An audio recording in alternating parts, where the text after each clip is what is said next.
Direct selling system में जो काम करने वाले लोग चाहिए, अब इसमें पहला बिंदु पे मैं प्रकाश डाल रहा हूँ पहले। इसमें जो काम करने वाले लोग चाहिए, जो मैक्सिमम लोग, कुछ 2-4% ठीक है, वो इधर उधर दिमाग के होंगे तो चल जाएगा, पर मैक्सिमम अधिकतम लोग जो है वो नैतिक तौर पर अच्छे होने चाहिए। जितना नैतिक मूल्य इसमें शामिल करेंगे उतना ही ये गेम लंबा चलेगा, उतना ही विकास जल्दी होगा, उतना ही विकास ज्यादा होगा, और उतना ही ये स्थायी होगा। हम सभी प्रतिदिन फेस करते रहते हैं कि कुछ हमारी टीम के लोग, कुछ दूसरी टीमों के लोग कहीं न कहीं अपने नैतिक मूल्यों को ताक में रखकर सिस्टम का और इसकी जो उन्नति का कितना बड़ा नुकसान करते रहते हैं। तो एक तो हो गया नुकसान करना, एक होता है नुकसान नहीं करना, फायदा भी नहीं करना, और एक होता है फायदा जो हो सकता था उसको होने से रोकना। 3 तरह के नुकसान होते हैं, तीनों तरह के नुकसान चलते हैं। एक तो नैतिक मूल्य नहीं होने से वो प्रॉपर जिम्मेदारी से दूर रहते हैं, प्रॉपर सिस्टम को फॉलो नहीं करते हैं, तो जो प्रोग्रेस होनी चाहिए उतनी नहीं होती। कहीं कहीं वो जो बढ़ सकता है उसको बढ़ने नहीं देते हैं, और कहीं कहीं ऐसा भी होता है कि जो जितना होना चाहिए उसको भी नीचे और ले आते हैं। तो तीनों तरह के नुकसान होते रहते हैं। तो पहला तो इसकी शिक्षा में नैतिक शिक्षा पर बहुत ज्यादा जोर देना चाहिए। नैतिक शिक्षा इसमें बहुत इंपॉर्टेंट है, तात्कालिक रूप से और स्थायी रूप से, हर रूप से इंपॉर्टेंट। पर कोई ज्यादा जरूरी इसको समझता नहीं है, तो कोई इस पे ध्यान भी नहीं देना चाहता है। उस नैतिक शिक्षा के लिए दिए गए समय को व्यर्थ समय माना जाता है, व्यर्थ है, कुछ नहीं होता इससे।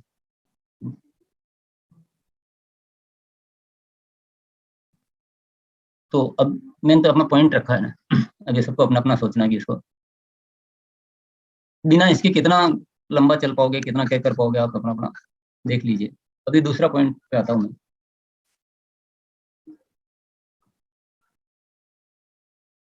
हमारा जो नेटवर्क का जो विस्तार होता है उसकी सिस्टमेटिक प्रक्रिया होनी चाहिए एक। नेटवर्कर, अब डायरेक्ट सेलर को मैं नेटवर्क कर शब्द इस्तेमाल कर रहा हूँ क्योंकि वो नेटवर्क व्यवस्था से डायरेक्ट सेलर बनते हैं। नेटवर्कर होना कोई छोटी मोटी घटना ही नहीं, किसी के भी जीवन में बहुत बड़ी घटना है। वह पता नहीं क्या से क्या बन सकता है, और क्या से क्या हो सकता है, और क्या से क्या कर सकता है, और पता नहीं कितने जनों को प्रभावित कर सकता है, कितने लोगों को आगे बढ़ा सकता है एक व्यक्ति। तो हर व्यक्ति बहुत महत्वपूर्ण होता है इस नेटवर्क में आने वाला, वेरी वेरी इंपॉर्टेंट। अपन बोलते हैं ना वीआईपी है, नहीं तो VVIP, very very important person हर आने वाला। अब उसका जो ज्ञान विज्ञान होना चाहिए, उसकी जो एजुकेशन होनी चाहिए, जो उसका उसका जो लालन पालन होना चाहिए, बहुत एक सिस्टमेटिक वे में होना चाहिए।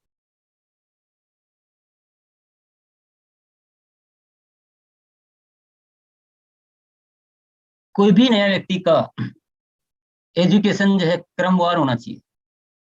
एजुकेशन क्रमवार होती है ना, एजुकेशन कैसे होती है हमारी, जो हम जो पढ़े हैं वो कैसे पढ़े, पहले पहली क्लास पढ़ा होगा, फिर दूसरी, फिर तीसरी, फिर चौथी, पांचवी, या कभी ऐसे पढ़ा पहले आठवीं, फिर दूसरी, फिर छठी, ऐसे पढ़ा क्या?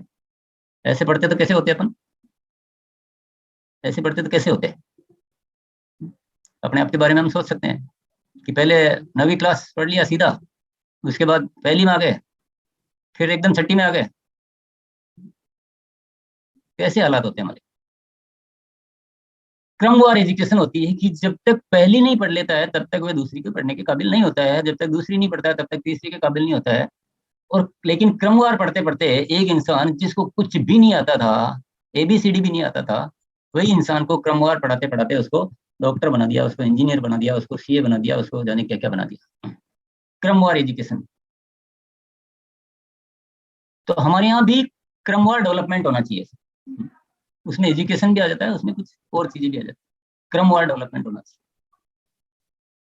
एक सबसे बड़ी गलती जिसकी ओर मैं ध्यान आकृष्ट करना चाहूंगा सबका, जो होती है, कोई भी नया व्यक्ति का सबसे पहली क्लास क्या है, डेवलपमेंट की सबसे पहली स्टेज बोल दो उसको, या एजुकेशन की सबसे पहली क्लास, या उसका शुरुआत का सबसे पहला कदम बोल दो, वो क्या होना चाहिए? कोई भी नया व्यक्ति, इस देश के खूब सारे लोग हैं जो अभी आरसीएम नहीं करते, उनका सबसे पहला डेवलपमेंट क्या होना चाहिए, शुरुआत उनकी कैसी होनी चाहिए, या एजुकेशन सबसे पहला काम होना चाहिए, उनके घर में कुछ प्रोडक्ट का प्रवेश होना। किसी साथी ने लिखा भी है प्रोडक्ट यूजर। सबसे पहला कदम होना चाहिए प्रोडक्ट का प्रवेश, चाहे वो एक प्रोडक्ट हो, चाहे दो हो, चाहे चार हो। इससे पहले कुछ भी नहीं होना चाहिए, इससे पहले कुछ भी हुआ तो वो खराब होना सुनिश्चित कर लिया आपने अपने। सबसे पहला डेवलपमेंट प्रोडक्ट का प्रवेश कराना, भले एक प्रोडक्ट गया है तो भी एक प्रोडक्ट के ज्ञान के साथ गया है, कुछ नॉलेज के साथ जाना चाहिए। 10 प्रोडक्ट दिए लेकिन नॉलेज के साथ नहीं दिए, ऐसे ही दे दिए तो वह सही कदम नहीं है। 10 नहीं दिए, 5 ही दिए, लेकिन पांचों के बारे में कुछ नॉलेज दी। दूसरा कदम, फिर कुछ और प्रोडक्ट, कुछ और नॉलेज, क्योंकि एक बार में पूरी नहीं होती ना, एक बार में पूरा नहीं होता काम, एक बार में पूरा हो नहीं सकता। पहली क्लास का बच्चा ए बी सी तो सीख सकता है, पर वो लेटर बनाना, फादर की स्पेलिंग और संडे की स्पेलिंग तो सेकंड थर्ड नहीं सीखता है। तो दूसरी बार में कुछ और प्रोडक्ट जाना, कुछ जो पहले गए हैं उनके बारे में कुछ और बातचीत होना, और कुल मिलाकर प्रोडक्ट के बारे में थोड़ा सा एक स्टेज आगे बढ़ना। तीसरी बार में, तीसरी क्लास में ऐसी स्थिति में आ जाना कि सामने वाला यूजर, जो प्रोडक्ट यूजर था, अपने मुंह से ये कह दे कि ये आरसीएम की ये प्रोडक्ट तो जोरदार है, इसका पेन को तो बहुत ही जबरदस्त है, इसकी फुट क्रीम बहुत जबरदस्त है, इसका हेल्थ गार्ड ऑयल क्या गजब का ऑयल है, इसकी चाय पत्ती बहुत स्वादिष्ट है, इसकी नमकीन बहुत मजेदार है। ऐसा जो भी प्रोडक्ट, जो भी प्रोडक्ट के बारे में सामने वाला जब तक तारीफ न करने लग जाए तब तक प्रोडक्ट के अलावा कोई डेवलपमेंट होना, बिल्कुल ऐसे करना है जैसे हमने बच्चे को दूसरी क्लास के बाद सीधा छठी में भर्ती करा दिया। अभी तक प्लान कहीं आया नहीं है। और हमारी सबसे बड़ी चूक जो होती है, पूरे फील्ड में घमासान मचा रखा है, पूरे देश में कोराम कर रखा है, आओ मेरा प्लान देख लो, आओ मेरा प्लान देख लो, आओ मेरा प्लान देख लो। इतनी भयंकर वाली भूल कर रहे हैं हम, जाग जाइए आप। हम सारे सिस्टम को धराशायी करने पर लगे हुए हैं, पूरा कोलैप्स करके रख देंगे, लोगों को खत्म कर देंगे। जब तक प्रोडक्ट से कन्विंस नहीं है तब तक प्लान दिखाने का औचित्य नहीं है,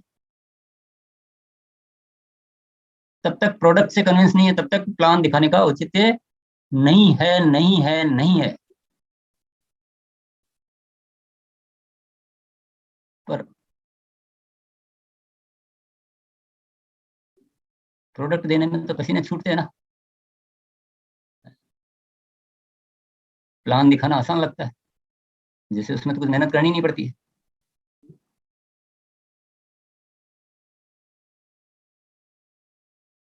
तो जब तक नया व्यक्ति प्रोडक्ट की तारीफ ना करने लग जाए, प्रोडक्ट से कन्विंस ना हो जाए, और फिर भी प्लान कब दिखाना है, जब सामने वाला अगर ज्वाइनिंग के लिए रुचि दिखाए तो। अगर सामने वाले की रुचि नहीं है तो प्लान दिखाने की आवश्यकता नहीं है, हमारे लिए परमानेंट कस्टमर बन गया। और सामने वाला जिस दिन रुचि दिखाता है तो सहर्ष उसको प्लान दिखाइए, सहर्ष दिखाइए, जरूर दिखाइए। पर ये तो तय हो गया कि ये प्लान देख के और ज्वाइन होने के बाद प्रोडक्ट नहीं खरीदेगा, ये स्थिति तो नहीं आ सकती है, ये तो हम श्योर हो गए, ये व्यवस्था तो हमने पक्की कर ली कि प्लान देखा और ज्वाइन हुआ तो जिन प्रोडक्ट के गुणगान खुद कर रहा है उन प्रोडक्ट को इस्तेमाल करना छोड़ देगा, ऐसा तो संभावना बहुत कम बनती है। तो चौथा प्लान मान लीजिए, या पांचवा प्लान मान लीजिए, जो भी स्टेज बनती है उसमें, और उससे पहले प्लान से पहले उसको रजिस्टर्ड बायर बना लेना चाहिए, जो सिस्टम कंपनी ने दे रखा है आपको। अब प्लान दिखा दिया, ज्वाइनिंग हो गया, अब क्या करना? काम खत्म, पैसा हजम।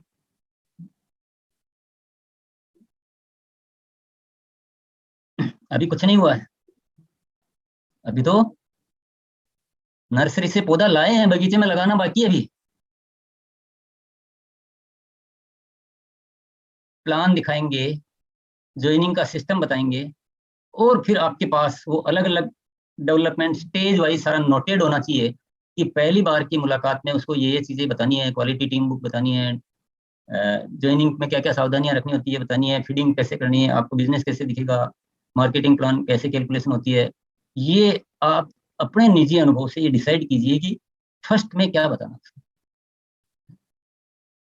आप बेटर वे में डिसाइड कीजिए, मिलजुल कर डिसाइड कीजिए, अपनी टीमों के साथ बैठकर डिसाइड कीजिए, अपने फील्ड के एक्सपीरियंस से डिसाइड कीजिए कि ये 5वीं क्लास में क्या होगा, फिर छठी में क्या होगा। छठी में उसको जो बाकी के प्रोडक्ट है उसके बारे में नॉलेज देना, सेलिंग सिखाना। 7वीं में फिर उसको और सेलिंग सिखाना। 8वीं में उसको डिस्प्ले वाल सिखाना। 9वीं में उसको क्या सिखाना, 10वीं में क्या सिखाना। आपको पूरा का पूरा एक राइटिंग में डेवलपमेंट का पूरा एक वो बनाइए, सिस्टमेटिक।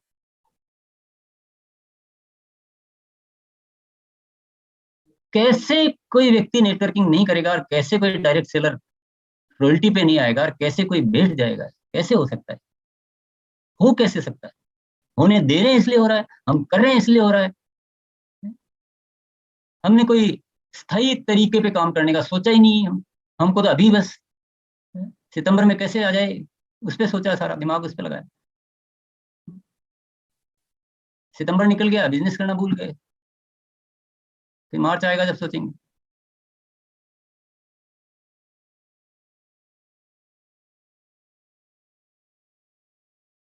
ये पूरा एक चार्ट बनना चाहिए कि भाई पहली क्लास का ये है, दूसरी का ये है, तीसरी का ये है, चौथी का ये है, 5वीं का ये है, छठी का ये है, 7वीं का ये है। तो ज्वाइनिंग होने के बाद हमारा धीरे धीरे उसमें जो चालू होना चाहिए, पहले उसको बेसिक, तो ये आपको क्वालिटी टीम बुक के पीछे जो टॉपिक लिखे हुए हैं वो पढ़ने हैं, ये जो किताबें हैं रोज आधा घंटा ये पढ़नी है आपको धीरे धीरे। फिर छठे में आपको उसको ये चीजें लीजिए, धीरे धीरे उसको डिस्प्ले वाल का महत्व बताइए, डिस्प्ले वाल खुलवाइए।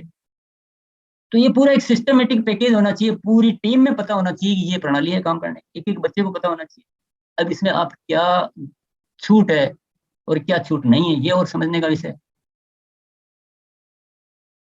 आजकल कुछ टीमों में एक कॉमन प्लान से प्रोग्राम लागू हो रखा है। मान लो उस प्रोग्राम के थ्रू ज्वाइनिंग होती है तो अपन उसको ये मानेंगे कि ज्वाइनिंग हो गई है, कुछ चीजें उसकी कवर हो गई है, लेकिन प्रोडक्ट की नॉलेज देना बाकी है। अगर पहले ज्वाइनिंग हो रही है, पहले ज्वाइनिंग हो रही है, हो गई है, तो जो काम जो पहली दूसरी तीसरी क्लास का जो छूट गया है वो पूरा करना चाहिए कि नहीं करना चाहिए? सबको पता होना चाहिए, अपलाइन को पता होना चाहिए, ज्वाइनिंग होने वाले को पता होना चाहिए कि ये कोर्स बना हुआ है, ये कोर्स में ये चीजें छूट रही है, ये अपने को पूरी करनी है, तभी हम आगे बढ़ सकते हैं। ए टू जेड को पता होना चाहिए, पूरे सिस्टम को पता होना चाहिए।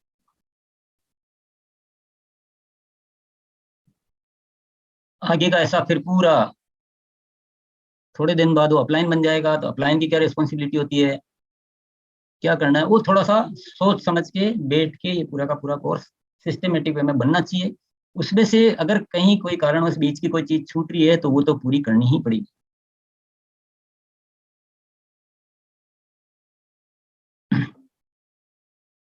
ये एक मेरा सुझाव है,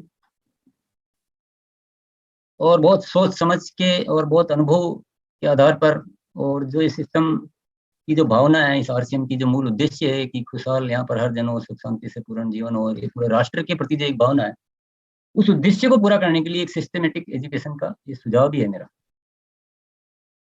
चलना नहीं चलना, करना नहीं करना, वो आपका अपना अपना डिसीजन होगा। ये जो कोर्स बनेगा इसी में सेलिंग आती जाएगी, ज्वाइनिंग के बाद 5 से 6 के बाद सेलिंग उसमें शामिल हो जाएगी, और सेलिंग के लिए सीखना और 1000 बीवी से ज्यादा पे आना, हर साथी कमोबेश समय पे वो कर पाएगा आराम से।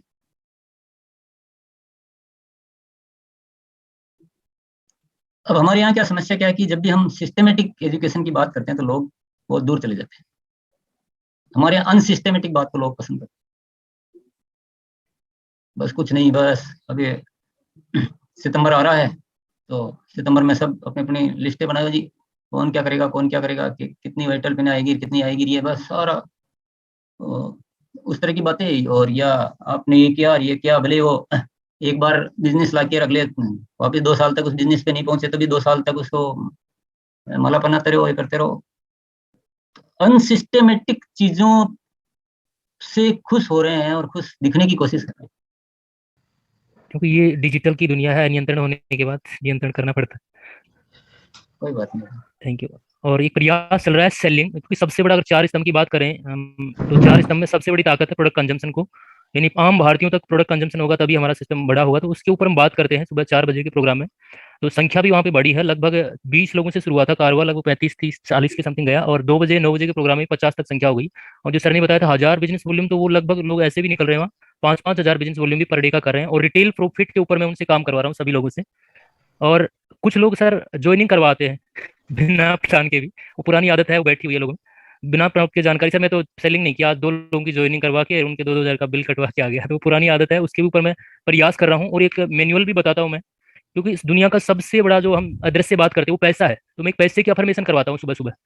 और रियल अफर्मेशन है कि मैंने धार्मिकता से ली है वो, और वो अफर्मेशन अगर सुबह हो जाती है, शांत वातावरण होता है वहाँ पे, पक्षी बोलते नहीं है, वाहनों की आवाज नहीं होती है, प्रकृति और पर्यावरण हमारे साथ देता है, तो उस समय हम पैसे को, जैसे मैं इस तरह से हाथ में लेके सभी का पर्स और इसकी खुशबू कहीं ना कहीं फील करवाता हूँ। और इस पैसे की जो खुशबू है शायद संसार की कोई वस्तु में नहीं आती है, और वो पैसे की खुशबू को याद रखेगा तो सारा दिन वो अपने आप काम करेगा कहीं ना कहीं व्यक्ति। और सिस्टम का कहीं ना कहीं सभी लोगों को ज्ञान है। और इस पैसे की पावर को इस तरह से अफर्मेशन में लेता हूँ सर मैं, कि मेरे पास तो है लेकिन मेरे से ज्यादा मेरी टीम के पास कैसे जाए। इससे मेरे माँ बाप चलते हैं, मेरे भाई बहन चलते हैं। दुनिया में अगर कोई भी दंगा फसाद तो इस पैसे के कारण, तो इस पैसे की बड़ी ताकत को अपनाना है। क्योंकि हम बहुत सारे देवताओं को पूजते हैं, तो पैसे का देवता तो कुबेर है, उसकी भी हम पूजा नहीं करते। तो रियल साइंस में कहीं कहीं वर्क यही होता है। और सिस्टम की डीपली जानकारी देते हैं हम, कि प्रोडक्ट किस तरह से काम करता है, प्रोडक्ट का कंजम्पशन किस तरह से होता है, वो लगातार कैसे लेता रहे प्रोडक्ट को। तो हम लोगों को, जैसे आपने सर बताया कि हम बोलने वाले बने, तो बोलने वाले भी हम लोगों को बना रहे हैं। सुनने वाले श्रोता तो पूरा भारत देश सुन रहा है, सुनने से कुछ नहीं होता, बोलने से सब कुछ हो जाता है। और लगभग लगभग एक सूत्र है, सुनना, देखना, आई कांटेक्ट। जब बात करते हुए हम लोग को देखते नहीं तो वो भी बहुत सारा माइनस पॉइंट में चला जाता है। तो बात करते समय सामने वाले की तरफ देखें और सबसे पहले उसकी बात सुने। जैसे गीता में पहला अध्याय कृष्ण के पक्ष में था, नहीं कि कृष्ण के पक्ष में नहीं था, अर्जुन के पक्ष में था, लेकिन सारे 17 अध्याय बाद में कृष्ण ने कर ली सिर्फ सुन के अर्जुन की बात। तो इसी तरह हमें सिर्फ पहले उपभोक्ता को सुनना पड़ेगा, रियल में कंजम्पशन प्रोडक्ट का होगा, फिर युद्ध लड़ना ही पड़ेगा कहीं ना कहीं। थैंक यू, मैं मेरी बात को विराम देता हूँ। वाकई में डॉक्टर शिव कुमार जो है बहुत बेहतरीन तरीके से कार्य कर रहे हैं, और हम जितने भी यहाँ शामिल हैं उन सभी को इनसे सीखने की जरूरत है। सुबह 4:30 बजे से ये सेशन लेते हैं और कुछ लोगों को नियमित रूप से उसमें आते हैं, अपनी इच्छा से आते हैं। और सेलिंग का एक बहुत बड़ा अभ्यास, जिसमें खुद बता रहे हैं कि 5,000 से ऊपर तक बीवी करने वाले लोग डेवलप हो चुके हैं। एक सेशन सुबह चलता है और एक दिन में 2 बजे चलता है, 2 सेशन ये करते हैं और बहुत ही वैज्ञानिक तरीके से लोगों को सेलिंग का अभ्यास करवा रहे हैं। तो हम सभी को इनसे सीखने की जरूरत है। तो कोई भी आरसीएम का साथी अगर सेलिंग स्किल सीखना चाहे, तो उसमें selling art, talking art, conversation की आर्ट, शुरुआती संबोधन की आर्ट भी होती है। तो आप और हम शब्दों का भी हम इस्तेमाल नहीं करें तो भी मामला कहीं ना कहीं गंभीर हो जाता है। नाम के आगे जी लगाना शब्दों की महत्वता को भी समझाते हैं। तो कोई भी बहुत साथी अच्छा। आ सकता है सर वहाँ। तो उसका क्या लिंक है, यूट्यूब का कैसे पता लिंक चलेगा? लिंक मेरी आईडी पे मैं भेज सकता हूँ सर, वो जैसे प्रकाश भैया को भेज दूंगा तो प्रकाश भैया सर्कुलेट कर सकते हैं। हाँ, चलो ठीक है। हाँ, कोई भी साथी लेके और सर्कुलेट। और सबसे बेहतरीन प्रोग्राम सुबह वाला होता है सर, सुबह वाला। इसका एक प्रॉपर एजुकेशन सिस्टम लाके और इसको थोड़ा एक सिस्टमेटिक लाओ। ये फाल्स ज्वाइनिंग कराना और उनको ज्वाइनिंग करा के छोड़ देना, और ये जो है ना, ये नेटवर्क को बहुत कमजोर, इसको थोड़ा और उसमें शामिल करो एजुकेशन में। और जी अपने जैसे अब सिखाने वाले लोग भी और तैयार करो, अपने को बड़ा जिम्मेदारी लेना पड़ेगा थोड़ा सा। सीमा शर्मा नाम से हैं। और हम ये जो नीति चार्ज की जो मशीन है वो लेके गए हम, और हमने 7 महिला का पहले चेकअप किया। तो 7 महिला ने लगभग हमको 200 लोगों को भेजा है उसको चेकअप कराने के लिए। तो मैं 15 तारीख का जो आपका सेशन था उसमें मैं नहीं आ पाई, क्योंकि उस टाइम पे वहाँ पे सब जने चेकअप कराने के लिए बिल्कुल लगे हुए थे, तो हम 10 बजे तक चेकअप करते रहे। तो मुझे आपका ये प्रोग्राम ध्यान नहीं रहा, और 2 दिन में हमने 200 लोगों का चेकअप किया सर, बॉडी चेकअप। और उसमें लगभग हमने 10 से 12 हज़ार का प्रोडक्ट सेल किया न्यूट्री चार्ज का। तो मुझे ये लगा कि अब यही चीज अपने को आगे भी करना चाहिए, ताकि लोगों तक ये अपना जो प्रोडक्ट है वो पहुंचे। मुझे एक बात बताइए, आपने टीम के लिए क्या किया? अभी आपने टीम, अपना तक कर दिया? हाँ सर, तो ये शुरुआत है ना सर, अब हम टीम से करवाएंगे अब ये काम। अब हमारे साथ रहेगा और वहाँ पे जो हमारी टीम थी 2-3 जने थे वहाँ पे, तो जो प्रोडक्ट सेल हुए पूरी टीम में बटे सर। और वो टीम को भी हम आगे बढ़ाने का बोल रहे हैं कि आप भी ऐसा आपके घर पे भी रखवाओ, तो आपका भी काम होगा आगे और लोगों से लोगों तक अपनी बात भी बढ़ेगी सर। जब तक टीम को नहीं डेवलप करेंगे तो अपन अकेले क्या करेंगे। ज्वाइनिंग के प्रति ज्यादा इंटरेस्टेड नहीं रहना चाहिए, तो ज्वाइनिंग होती है खत्म हो जाता है, आदमी को खत्म कर देते हैं। बिल्कुल, इस बात का ध्यान रखेंगे सर। जब तक सामने वाला प्रोडक्ट से बहुत कन्विंस नहीं हो और ज्वाइनिंग में रुचि नहीं दिखा रहा हो बहुत ज्यादा, तब तक ज्वाइनिंग नहीं करानी, पहली चीज। दूसरा चीज, टीम के लिए कुछ न कुछ आपको एक्टिविटी करनी है। आपको कोई दिक्कत आती है तो आप अपने अपलाइन से भी हेल्प ले सकते हैं। हाँ सर, जी सर। पर आपको टीम के लिए जब तक एक्टिविटी नहीं करेंगे ना, तब तक हम आगे कैसे बढ़ेंगे। देखिए, हम पहली गलती तो हम करते हैं कि लोगों को बिना प्रोडक्ट दिए ज्वाइनिंग का प्लान दिखाते हैं। जी सर। दूसरी गलती करते हैं, ज्वाइनिंग के बाद बिल्कुल ऐसे छोड़ देते हैं जैसे कोई पेड़ से जो फल गिर जाता है ना, वैसे हम छोड़ देते हैं कि बस अब तो हमारा काम हो गया। तीसरी गलती करते हैं, डिस्प्ले वॉल खुलवा के और उसको बिल्कुल भूल जाते हैं कि हमने हमारी टीम में कोई डिस्प्ले वॉल खुलवाई। आप नहीं करते होंगे, मैं जनरली बात छिड़ी है तो हाँ जी सर। ये 3 बहुत बड़ी बड़ी विशाल तरह की गलतियां हमारे नेटवर्क में होती है। बहुत इन सारी गलतियों को हमें रोकना है। और अभी हम अपनी जितनी भी पीयूसी हैं, अलग अलग डिस्ट्रिक्ट में अलग अलग जितने भी हमारे एरिया हैं जहां पर हमारी पीयूसी है, वहां पर हम प्रोडक्ट की ट्रेनिंग के साथ साथ प्रैक्टिकल करते हैं। और अभी जितने भी हमारे प्रोडक्ट जैसे गुड डॉट है, गुड डॉट के साथ साथ न्यूट्रीचार्ज है, उन पर भी हमारा विशेष फोकस रहता है कि सेलिंग करें। और उसकी एक ट्रेनिंग ऐसी हम करते हैं अपने पीयूसी पर कि उसके माध्यम से सेलिंग के अंदर हमें कुछ अच्छा सा मतलब बेचने के अंदर, सेलिंग करने के अंदर किसी साथी को कोई भी अड़चन न आए। और इसके साथ साथ न्यूट्रीचार्ज की जो ट्रेनिंग होती है उसमें हम अपनी बॉडी चेकअप की मशीन का प्रयोग करते हैं और बहुत से साथियों को प्रमोट भी की है वो बॉडी चेकअप की मशीन, और उसकी टोटली जानकारी और मेरे से भी जो सीनियर साथी हैं वो देते हैं। और अभी जो प्रैक्टिकली हम करते हैं तो सर इसमें बहुत काफी फायदा मिल रहा है। और अभी जो 1000 बिजनेस वॉल्यूम का जो टारगेट है सर, पहले भी काफी साथी डायमंड से सुपर डायमंड क्लब की तरफ बढ़े और सुपर किसे की बजाय इसकी जो ऊपर स्टार डायमंड तक भी गए हैं। और अभी हमारा विशेष फोकस रहेगा अभी इस मंच के माध्यम से जो आपका मार्गदर्शन मिला है पूरी टीम के अंदर, हम एक ऐसी जिज्ञासा जगाएंगे इस वीकली मीटिंग के जरिए ही कि इस कारवा को बिल्कुल आगे ले जाएंगे। नमस्कार, जय। ये प्रोग्राम जो है ना, टीम बढ़ाने के लिए मुख्य है। अपने को करना तो छोटा सा कदम हुआ, मुख्य कदम है टीम बढ़ाना। सिखाओ उनको, इकट्ठा करो, रोज मीटिंग करो, रोज अभ्यास करो। यही नेटवर्क का सिस्टम है ना, हम खुद करें और टीम को धीरे धीरे विकसित करें। और जो टीम में है, टीम में एक ही काम कर रहा है सर, बाहर का जो प्रोडक्ट है उसके साथ डेमो करके पूरा टीम को लेके एक एक जगह डेमो का ट्रेनिंग दे रहा है। शिवपूजन सिंह बोलिए। शिवपूजन सिद्धार्थनगर से बोले सर। प्रशासनिक अधिकारी के पद पर रहते हुए सर पार्ट टाइम इस बिजनेस कर रहे हैं सर। और पिछले हफ्ते आपका ये कार्यक्रम सुन करके रोज जो है ऑफिस में ही सही सर न्यूट्रिशन पे काम कर रहे हैं सर। और रोज जो है कोशिश कर रहे हैं कि 1000 बिजनेस वैल्यू मेरा पूरा हो जाए सर। कि जब लेवल बड़ा होता है तो आदमी हो जाता है, तो हमको लगा था कि 10 डिग्री कर लो बस हो गया। तो कहीं के हमने सर की बातों को माना। मैंने 7 दुकान गया सर, जो सर बोले थे कि हम लोग आउटलेट जो बड़े बड़े जो दुकान है, बड़े बड़े जो किराना दुकान है, वहाँ पे प्रोडक्ट क्यों नहीं बेचा जा सकता, सिर्फ हम लोग रिलेशन के पास जाते। तो हमने सर पर्सनल गया और जाने के बाद हमें पता चला कि हम लोग काम के ऊपर से बात किया, फिर मैंने उसको बेनिफिट बताया। तो सर मैंने टेस्ट बहुत सारा बेचा, तो पता चला कि हम जब कर सकते हैं मेरा टीम भी कर सकता है। सर शुरुआत हो चुका, मैंने एक ग्रुप भी बनाया है। तो सॉरी मंथली एक सप्ताह बच्चों की मीटिंग भी करता हूँ। ऑलमोस्ट बच्चों की मीटिंग में ना सर, वहाँ पे हम अलग अलग डिश बना के खिलाते हैं, जैसे गुड डॉट की है, हमारा नूडल्स है। तो फिर वो बच्चे डिमांड करते हैं वहाँ पे, और फिर उनकी अलग अलग उनको ना उनसे बताते हैं कि इनसे बेनिफिट क्या है, जो बाहर से चीज खा रहे हैं वो क्या करें, वो उससे क्या नुकसान होता है। इस वीक का होमवर्क में 1000 बीवी खुद का तो ले जाना ही है। टीम में भी ऐसा नहीं है कि भाई जो 1000 तक आ पाएंगे हम उन्हीं के साथ ही काम करेंगे, बाकी के आप भले ही कितना भी है अभी उनको धीरे धीरे उनके साथ काम करना शुरू कीजिए। अभी डिपेंड करेगा, कोई उसमें बहुत अच्छा निकलेगा, कोई थोड़ा टाइम ज्यादा लेगा, और कुछ खुद का हमारा हम भी सीखेंगे। सिखाना भी तो सीखेंगे ना, हम शुरू करेंगे तो सिखाना सीखेंगे। पर ये होमवर्क तो है ही। पर तीसरा होमवर्क आज का ये है कि हमारी टीम में से 3 गलतियों को रोकने पर थोड़ा सा सघनता से कार्य करना है। कि एक तो सीधा ट्रेनिंग करना या सीधा प्लान दिखाना, उसको रोकना है। ये बहुत खतरनाक, मैं आत्मघाती कदम मानूंगा इसको मैं। सीधा जो हमारी टीम प्लान दिखा देती है, नए लोगों को सीधा प्लान दिखा देती है या सीधा ज्वाइनिंग करा देती है, इस एक्टिविटी को रोकिए। बनाना ही है तो आप रजिस्टर्ड बायर बनाइए। एक तो ये होमवर्क है। दूसरा होमवर्क है कि ज्वाइनिंग के बाद जो अगर ज्वाइनिंग हमारी टीम में कहीं भी होती है तो उनको थोड़ा सा सिस्टम में लाने के लिए आप थोड़ा सा प्रयास कीजिए, कैसे भी करके छोड़िए मत ऐसे लोगों को। और तीसरा, जितने भी डिस्प्ले वॉल आपकी टीमों में खुले हुए हैं उन पे प्लीज वो डिस्प्ले वॉल को हमें टीम का डिस्प्ले वॉल मानना है, नहीं कि जिसने खोला उसकी हेडेक है, चलाओ तो ठीक, बंद करो तो ठीक। ये 3 गलतियों को हमारी टीमों में से दूर करना, ये एक नया होमवर्क आज के लिए है। और इस पर अच्छी तरह से कार्य करेंगे। और सभी साथी अपनी अपनी टीमों को प्रतिदिन मिलने का, इस सेलिंग के लिए मिलने का एक सिस्टम डेवलप करें। भले वो 5 है, 3 है, 10 है, 20 है, 40 है।